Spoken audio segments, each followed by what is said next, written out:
February 10th, 1962, the US and the Soviet Union make a high-profile prisoner exchange in Berlin. But who were the prisoners that were exchanged that day? And how had they been captured in the first place? In the midst of the Cold War in 1957, KGB operative Reino Hayhanen entered the US Embassy in Paris and announced his intention to defect. In exchange for asylum, he promised that he could help expose a major Soviet spy network. Hayhanen's information led to Rudolf Abel, who had been posing as an artist and photographer in Brooklyn, but was, in reality, the brilliant leader of a Soviet spy network. In 1960, American pilot Francis Gary Powers' high-altitude U-2 spy plane was shot down over Russia's Ural Mountains. Powers parachuted safely, but was promptly arrested by the Soviets. On February 10, 1962, Powers and Abel were brought to separate sides of the Glienicke Bridge, which connected West Berlin with East Germany across Lake Wannsee. As the spies waited, negotiators talked in the center of the bridge where a white line divided east and west.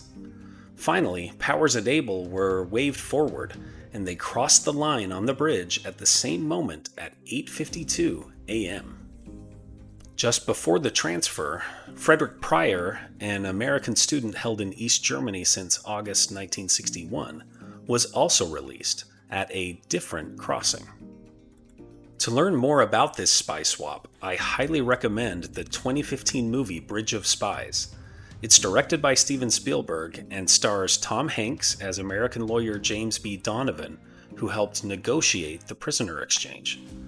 It also stars English actor Mark Rylance, who plays Rudolf Abel absolutely brilliantly.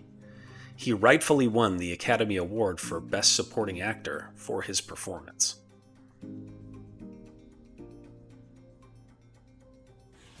Here are other events that happened today in history. In 1763, the 7 Years' War, a victory for Britain over France, ends with the signing of the Treaty of Paris. In 1906, Britain launches the Dreadnought, revolutionizing battleship design and triggering a naval arms race. In 1940, Puss Gets the Boot, the first ever Tom and Jerry cartoon short, debuts in US movie theaters.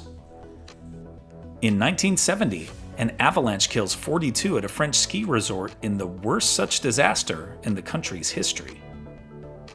In 1978, American rock band Van Halen releases its self-titled debut album to critical and commercial success.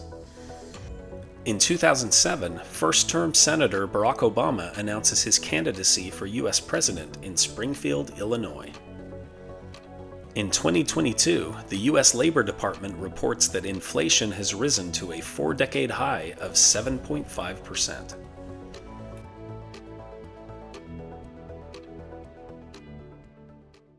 And now, it's time for our Today in History quiz. How tall was American TV chef Julia Child? 6 foot, 6'2", 6'4", or 6'6"? Liked learning about this Cold War spy swap? Then you'll love this one about the fall of the Berlin Wall. Tap the screen to keep the story going on Today in History.